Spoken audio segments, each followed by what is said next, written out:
Welcome to the e-learning course concerning the familiarization of professionals with the offshore oil and gas industry.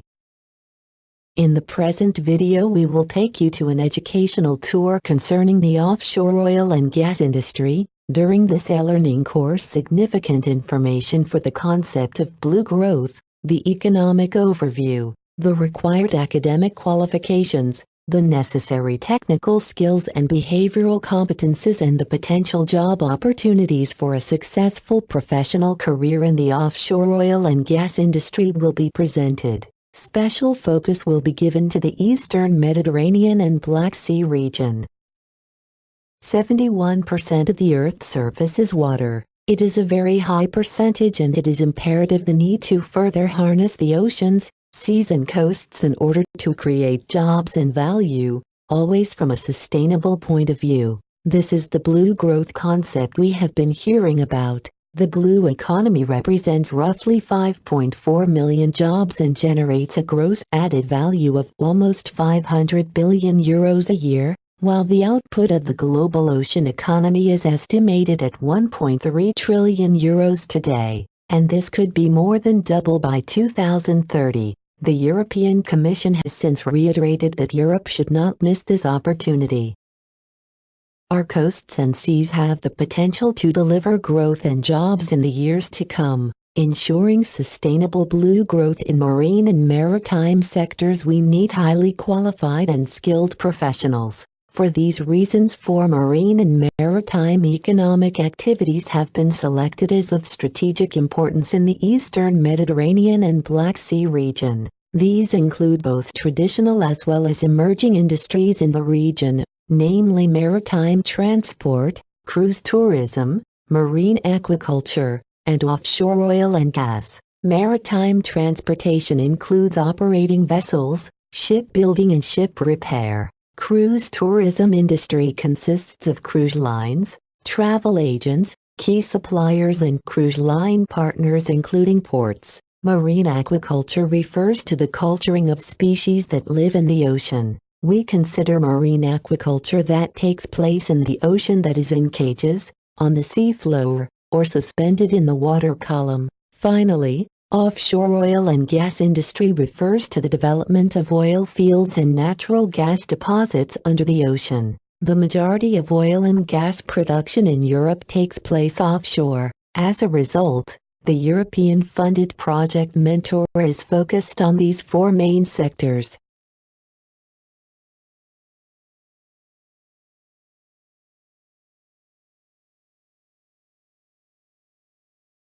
Globally, we consume 96 million barrels of oil every day. This is the same as 48 supertankers of oil every 24 hours. So, what is all that oil used for? Well, we as consumers, we use almost all of it. If you take a barrel of oil, 42% of it will be turned into gasoline for our vehicles, 28% will be turned into diesel, which runs our commercial fleet including trucks, trains and barges used in transporting goods. 12% is split between fuel oil, aviation oil, for heating and travel respectively, and the last 18% is used for asphalt, petrochemicals and plastics. Of the 96 million barrels of oil produced today, it's split about half and half between developed and developing nations. The growth in population and the increased urbanization will outpace the electric car and energy efficiency for oil consumption,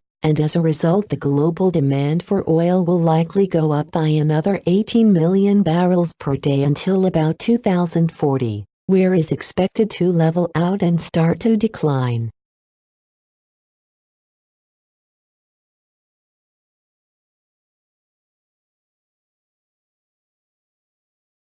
Natural gas plays a significant role in the global energy mix. It is the number 3 fuel after oil and coal, reflecting 23% of global primary energy, and it is the second energy source in power generation, representing a 22% share. It is anticipated that in 2040 the natural gas will be the second fuel in demand, and its share will be the 26% of the energy supply mix. Natural gas-rich regions like the Middle East and Russia-Caspian rely on natural gas to meet about half of their energy needs. Abundant unconventional resources prompt North America's steady shift toward natural gas.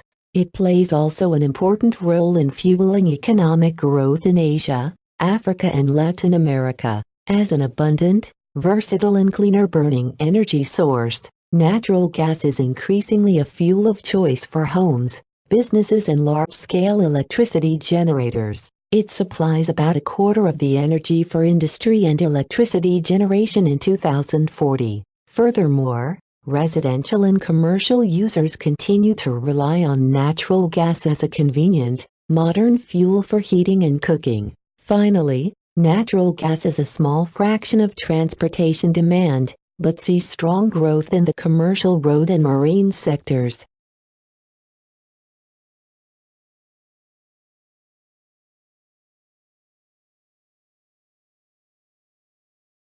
In the context of the Mentor project, a total of 119 questionnaires have been collected and have been statistically elaborated. They represent 4 countries: Bulgaria, Cyprus, Greece and Romania, and the aim of this analysis was to determine the required academic qualifications, technical skills, behavioral competencies as well as the professions with the highest demand in the offshore oil and gas industry. The questions were divided into 2 sets. The first set of questions was referred to the current trends and needs within the industry, whereas the second one to their future analogs.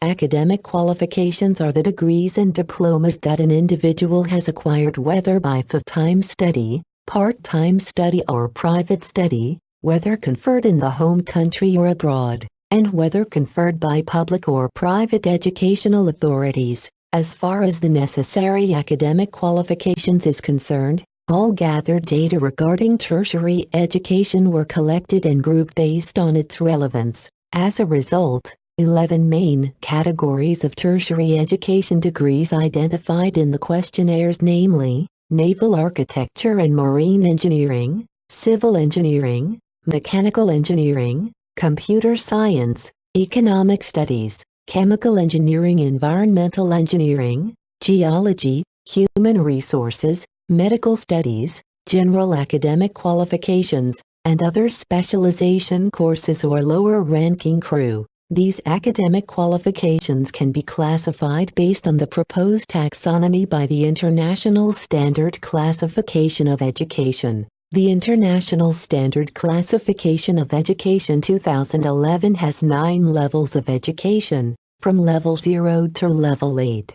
Level 0 to 2 represent lower educational certificates, Levels 3 and 4 refer to medium educational certificates, and Levels 5 to 8 correspond to higher-level educational degrees and diplomas.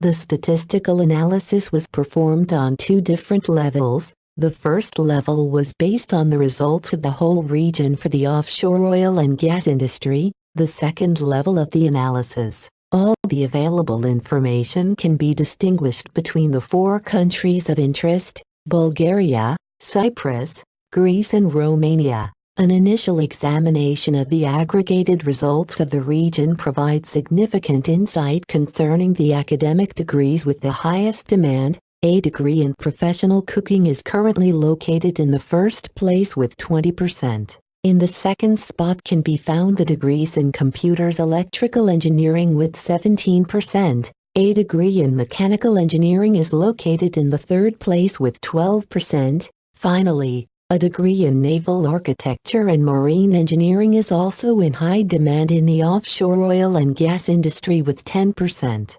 In a more in-depth analysis, the top results from Bulgaria are: a degree in computers electrical engineering with 43%, in mechanical engineering with 29% and in civil engineering with 14%. The top results from Cyprus are: a degree in naval architecture and marine engineering with 22%, in chemical engineering and logistics with 13% and in mechanical engineering, computers electrical engineering, Geology, professional cooking with 9%. The top results from Greece are a degree in naval architecture and marine engineering, computers electrical engineering, economics with 17%, in mechanical engineering with 13% and in civil engineering, chemical engineering, general academic qualification and professional cooking with 8%. The top results from Romania are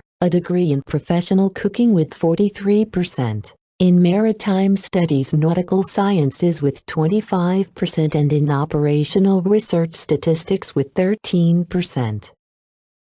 Another significant aspect of the Mentor project concerns the pairing of the academic qualifications with the highest demand in the next decade in the offshore oil and gas industry, with the existing academic institutions in the Eastern Mediterranean and Black Sea region that provide the necessary educational courses for these qualifications. In this context, some illustrative examples are presented subsequently. By studying at technical universities with schools or departments in naval architecture and marine engineering, a potential student can obtain the respective degree. The Technical University of Varna in Bulgaria, the National Technical University of Athens, and the University of Galati in Romania are some proposed institutions for this academic qualification. Similarly, the National and Kapodistrian University of Athens, and the Technical University of Crete in Greece, and the European University Cyprus provide courses in the field of computer science.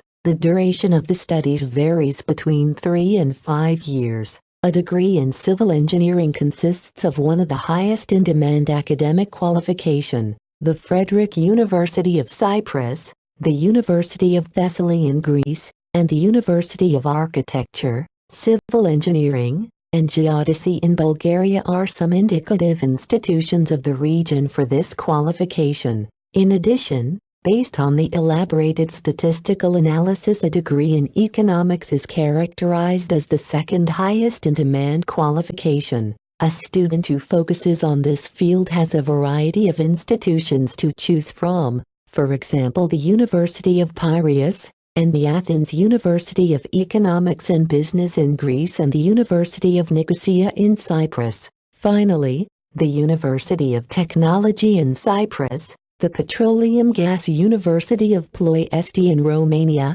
and the University of Mining and Geology St. Ivan Rilski in Bulgaria provide academic specialized courses in offshore geology. The time duration of this degree lasts 3 to 4 years.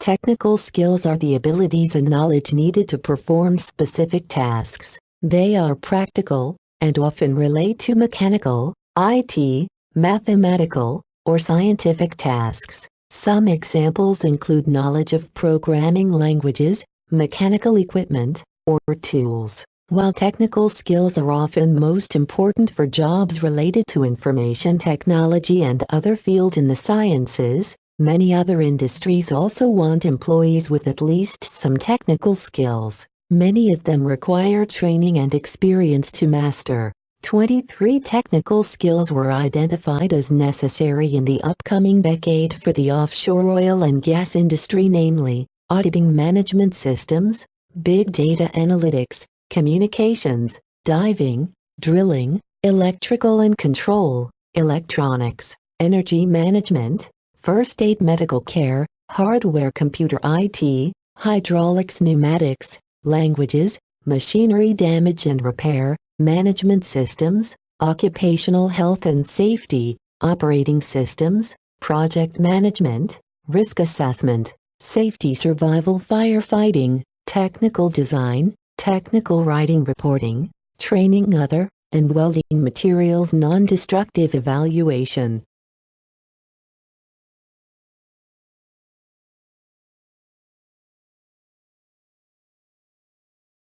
The statistical elaboration of the Eastern Mediterranean and Black Sea region show that currently the most crucial technical skills are languages, occupational health and safety and communication with 8%. Technical design follows with 7%. In the third spot can be found the operating safety survival firefighting, energy management, operating systems with 6%. In a more in-depth analysis, the top results from Bulgaria are languages with 33%, hardware computer IT, machinery damage and repair, technical design, training others with 17%. The top results from Cyprus are other with 17%, occupational health and safety, project management, welding materials and non-destructive examination with 11%. The top results from Greece are communication, drilling, electrical and control, risk assessment, safety survival firefighting, other, with 9%. The top results from Romania are communication, energy management, hygiene sanitation, occupational health and safety, operating systems, safety survival firefighting with 17%. Competence is defined as a cluster of related abilities, commitments, knowledge, and skills that enable a person or an organization to act effectively in a job or situation. Because each level of responsibility has its own requirements, competence can occur in any period of a person's life or at any stage of his or her career. In the distributed questionnaire, a pre-selected list of behavioral competencies was included, and participants should indicate the top 3 required for the offshore oil and gas industry. The aforementioned competencies are leading, persuasive, deciding, planning and organizing, business awareness, analyzing problem solving, communication in writing, networking, teamwork collaboration, flexibility adaptability, resilience, personal motivation and adherence to principles and values.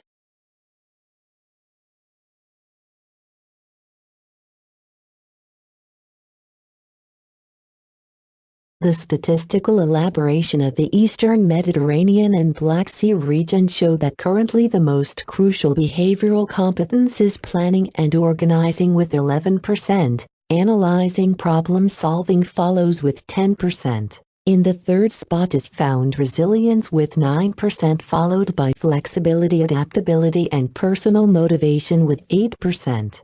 In a more in-depth analysis, the top results from Bulgaria are personal motivation with 14%, analyzing problem solving with 17%, followed by business awareness and resilience with 10%. The top results from Cyprus are planning and organizing, communication in writing with 9%, followed by leading and business awareness with 8%. The top results from Greece are planning and organizing with 17%. Analyzing problem solving with 15% and flexibility adaptability with 11%. The top results from Romania are analyzing problem solving, resilience with 10%, persuasive, planning and organizing with 9% and leading with 8%.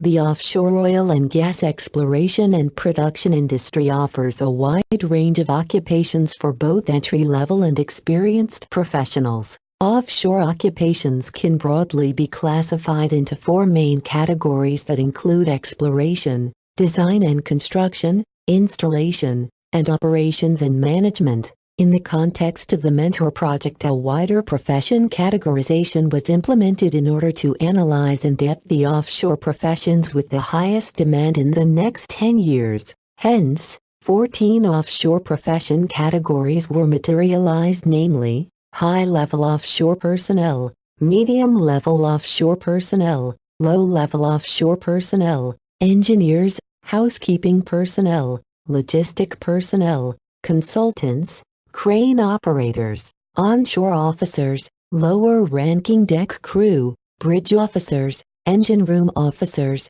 office personnel and manager. Some of the aforementioned categories represent more than one profession. For example, the naval architecture and marine engineers, the mechanical engineers, the civil engineers, and the chemical engineers are included in the category of engineers.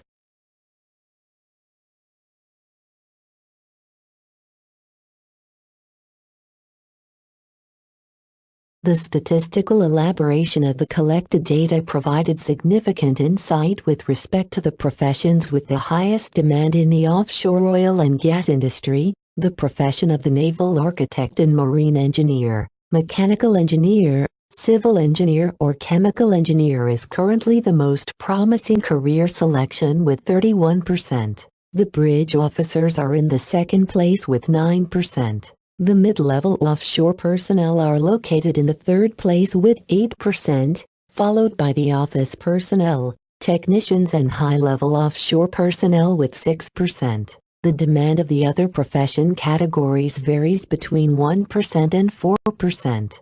In a more in-depth analysis, the top results from Bulgaria are engineers with 83% and technicians with 17%. The top results from Cyprus are office personnel and mid-level offshore personnel with 18%, followed by engineers, logistics personnel and high-level offshore personnel with 12%. The top results from Greece are mid-level offshore personnel with 16%, followed by engineers and high-level offshore personnel with 12%. The top results from Romania are bridge officers with 33%, followed by food and beverage personnel, engineers and housekeeping personnel with 8%. Offshore occupations include different levels of emplacements in the fields of production, drilling, rigging, surveying, piping, welding, diving, quality checks, as well as in health and safety, cooking and support staffing. In the next 10 minutes we are going to get familiarized with some representative offshore professions. Roustabout is an entry-level worker, low-level offshore personnel who only meets very minimal job requirements and can be compared with a deck cadet on a ship. Basic school education as per local legislation is the only essential requirement. Many people selected as roustabouts have manual labor or technical experience, such as working as a mechanic or in construction. Roustabouts who work on an offshore rig may have the following assigned tasks and duties: rig platform cleaning and repair, machinery and equipment maintenance, and handling cargo delivered by ships and helicopters. This position comes with an average salary of about €32,000.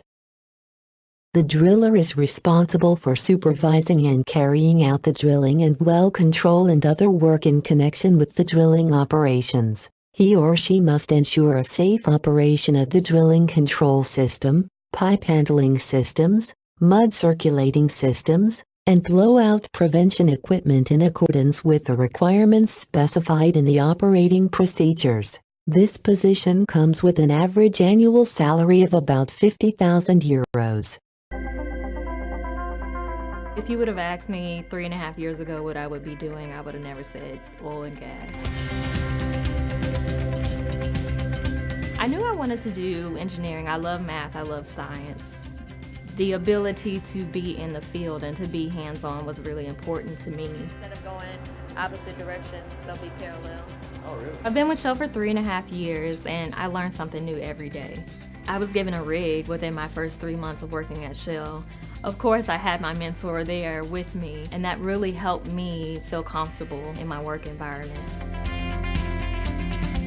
I don't know many other professions or many other companies that would give somebody so early in their career so much responsibility. It helps you grow very quickly. Your learning curve just escalates like you would not imagine. I have Carmelina working on those plans right now. Hey Charles, what you doing? I never felt like I was alone because you have a global network. The calculator volume came back and we didn't see. So I know that somebody out there knows this issue that I'm dealing with, and I can pick up the phone and, figure out whatever I need to. One thing I love about Shell is the training that you get. Drilling engineers, geologists, petrophysicists, we all come together and learn about the business as a whole. Everything I do is a team decision. It requires me to reach out to other people to make that happen. The connectedness of the company, and we're all shooting toward a common goal, is just amazing. My name is Anna Flanoy, and I am a drilling engineer. When I tell people what I do, they don't believe me, but it's fun. I love it.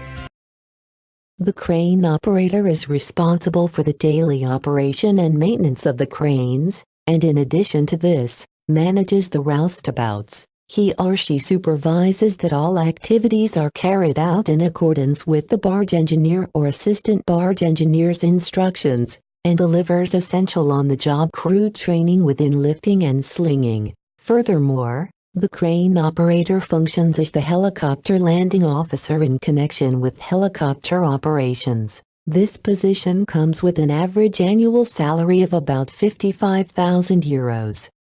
My name is Chris Bynum. I'm a lead crane operator. They're nice cranes. They're really nice cranes.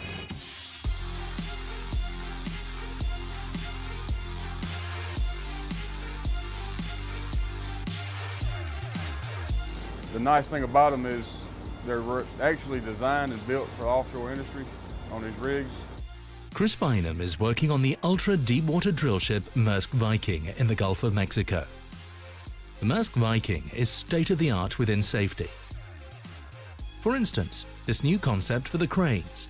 They have been specially designed to keep the swing motion of the load to a minimum. Anytime you can eliminate any of that, it's a lot safer on the deck for these guys actually working underneath the cranes. We have this crane in there. He's actually doing lifts for one boat. There's another boat behind the rig now waiting on us. So it's constantly boats coming in and out, and that's part of the job. You know, you always have to look ahead for the next thing that's coming up. It'll keep you busy. It's a busy job.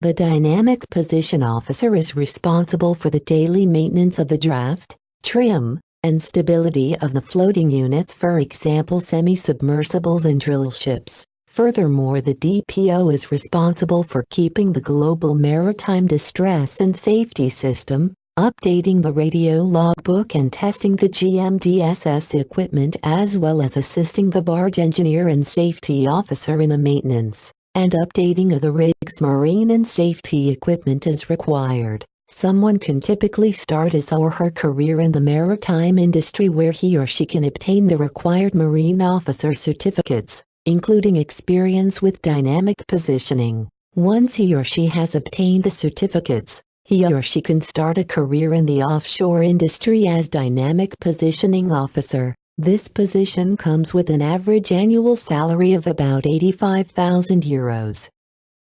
On this vessel, we have more than 43,000 kilowatts of power. She's got 6 thrusters, 6 engines. We have plenty of power to keep position in case something does happen. Jessica is in control of powerful thrusters when she is working as a DPO on the bridge on the ultra-deepwater drillship Maersk Viking. A DPO basically keeps the vessel in position on its dynamic positioning system. We're monitoring that. The ship isn't allowed to move, even in high seas and strong winds. Well, the rig needs to stay within, a meter, within a meter of its set point. The Maersk Viking is currently on contract in the Gulf of Mexico. The drilling can be done at even very deep water depths. Maersk Viking is capable of drilling in 3,600 meters of water, equivalent to 12,000 feet. Communication is number one on board. We have to make sure that we can maintain position. We have to maintain constant communication with the drillers while they're going down the hole. And we have to maintain constant communication with the engine room to make sure that we have enough power to stay on location while they're drilling. Maersk Viking is a state-of-the-art drill ship, where safety has the highest priority. The equipment is state-of-the-art, advanced. It's impeccable. The subsea supervisor is the head of the subsea section and the overall responsible for the safe testing, installation, and operation of the subsea blowout preventer and control system. The subsea supervisor is additionally responsible for the installation of the marine riser system, including the heave compensating equipment. This position comes with an average salary of about €100,000. My name is Mick Hall. I'm the subsea supervisor on board the Maersk Viking. Mick Hall is in charge of anything involved with the subsea department on the new ultra-deepwater drillship Maersk Viking.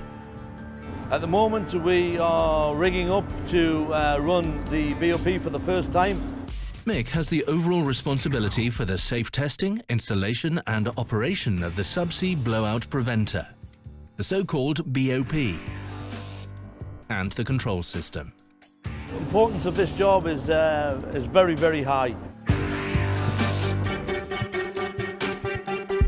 The equipment that we work with within Maersk is always at the forefront of technology. Knowing that you're working with one of the best companies in the industry is the main reason. Offshore installation managers occupy a senior position on an offshore platform, and their annual salary typically ranges between €110,000 and €210,000. Offshore installation managers manage all the offshore activities on the platform and ensure that production is performed according to rules and regulations. They are also responsible for the health, safety, and well-being of the workers on board, and are trained to handle emergencies. They oversee the work and training of all the platform personnel, and ensure the timely maintenance and repair of equipment.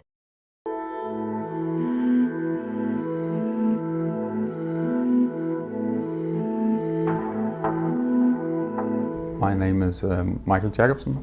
I'm OIM on the Maersk Resolute. I'm 40 years old and I've been with Maersk Drilling for the past 6 years. My responsibility is the safety of the crew and the unit, that everybody gets home in one piece, the way they came out. I care for my job and I also care for my colleagues, and to ensure that we have a good relationship with our client. It's a big part of our life to be out here, and we need to be in a good atmosphere, and it's sort of the second family. When I go to the rig, I have the feeling that I want to go there. I do it because I like it. That's sort of the driver. And we're in a competitive job. We like to drive it to the edge, and that is what's sort of the good challenge for me. The Maersk Resolute is a jack-up. It's purpose-built for drilling new oil wells, new gas wells, and the whole setup, the whole technology is made for drilling and new wells. That's our primary objective, what we're very good at. To give you an idea about the size, the rig itself is 70 by 70 in a triangle. We got 3 legs, each 130 meters long. The elevated weight when we are operating is between 15 and 16,000 tons. The derrick is 60 meter high, and we can drill as far as 8-9 kilometers depending on the conditions. So all in all, a big piece of equipment and toys for big boys. It's always exciting when we do exploration wells to hit the black oil. Even though it's the client's oil, it's always a success for us when we hit bullseye. And that's a good result for the client, because when the client is successful, we are successful as well. The ultimate objective of the Mentor project was to develop a framework to provide career guidance and occupational orientation not only to students but also to existing graduates and professionals, and to increase their awareness and properly inform them on job opportunities and relevant prospects in the blue sectors by selecting the proper path. The aim of this framework is to present to the professionals the opportunities, the required technical skills and behavioral competencies for future employment in the offshore oil and gas industry, and to provide them viable educational and training paths. These paths are generated based on the identified boundary conditions, and they are the outcome of the mentoring process, which incorporates various guidance layers. The offshore oil and gas industry is divided in 4 main sectors based on the domain of work within the industry. Namely, the 4 sectors are maintenance, marine, drilling and rig administration. In the maintenance sector we can find the positions of motorman and engine room responsible, maintenance engineer and technical section leader, assistant electrician and electrician, electronic technician, electrical supervisor, rig floor mechanic and hydraulic mechanic, technical planner and welder. In the marine sector we can find the positions of roustabout, assistant crane operator and crane operator, Dynamic Position Officer and Assistant Marine Section Leader. In the drilling section we can find the positions of tool pusher and drilling section leader, floor hand and drilling fluid operator, assistant driller and driller trainee, assistant subsea engineer and subsea supervisor. In the rig administration section we can find the positions of offshore installation manager, logistics coordinator, safety officer, camp boss, rig administrator and medic. The marine section handles rig moves and operates the dynamic positioning system. It is also responsible for crane, anchor, ballast and deck operations as well as all control room activities, fabric maintenance and helicopter landings and takeoffs. The Dynamic Positioning Officer is responsible for the daily maintenance of the draft, trim and stability of floating units, semi-submersibles and drill ships. Furthermore, the DPO is responsible for keeping the global maritime distress and safety system radio watch, updating the radio logbook and testing the global maritime distress safety system equipment as well as assisting the Marine Section Leader and Safety Officer in the maintenance and updating of the rig's marine and safety equipment is required. In order to hold this position, you must have the following: Certificate of Competency equivalent to Master Mariner Unlimited according to the standards of training. Certification and watchkeeping is required for promotion possibilities. Full Dynamic Positioning Operator's Certificate issued by Nautical Institute or similar. Global Maritime Distress and Safety System Certificate. You typically start your career in the maritime industry where you obtain your marine officer certificates, including experience with dynamic positioning. Once you have obtained the certificates, you can start your career in the offshore industry as Dynamic Positioning Officer. The work of the drilling section includes running and cementing of casings, tripping operations and controlling the drilling itself using cyber equipment. The team employ a range of specialist skills to ensure safe and efficient operations. The tool pusher is the deputy to the drilling section leader, which means that she is the overall person responsible for drilling operations as outlined by the drilling section leader. She ensures that all drilling operations are carried out in accordance with the fixed program and supervises the drill crew and drilling equipment, as well as the deck crew and other ongoing work on board the rig. In order to hold this position, you must have the following: experience in all phases of on-site drilling operation, well control certificate at supervisor level, combined surface and subsea blowout preventer stack issued by an institution approved by the International Well Control Forum, cyberbase experience. You progress from the position of driller when you have significant offshore drilling experience and have the proven competences and managerial skills needed. The maintenance section is responsible for the maintenance and repair of the machinery and drilling equipment. It overlooks all electrical operations and assists with installations of third-party equipment. The maintenance section carries out a vital range of tasks that keep the rig operating seamlessly and without delays. The roles include hands-on tasks such as welding as well as planning and supervising. Among the duties of the engine room responsible is to conduct the engine watch and inform the technical section leader immediately about abnormal instrument readings or failure symptoms detected on critical equipment. He or she is also responsible for the daily operation and maintenance of the machinery. In order to hold this position, you must have the following: Certificate of Competency equivalent to Chief Engineer according to the standards of training, certification and watchkeeping. Mechanical background with knowledge of diesel engines, automation, mechanical knowledge. You can both start your career as motorman and progress from there, or you can come from a maritime background as certified chief engineer. A chief engineer certificate will allow you to progress to maintenance engineer where a full standards of training, certification and watchkeeping certificate is required. The administration section handles all the practicalities that make the rig function as a workplace. This includes arranging transport to and from the rig, ensuring emergency preparedness and treating personnel when experiencing health issues. The safety officer assists the rig management in ensuring that the health, safety and environmental work on the unit complies with the applicable health, safety and environmental rules and regulations. He/she heads campaigns, initiatives, audits, inspections and investigations concerning work safety, with particular emphasis on rules and regulations concerning emergency preparedness. The safety officer must have knowledge and understanding of relevant laws, including flag state and coast state laws, regulations, procedures and agreements that govern drilling operations, and he/she must be conversant with quality, safety and environment management principles. The safety officer position is ideally held by a person with at least a few years' experience in previous safety officer positions combined with a few years offshore experience.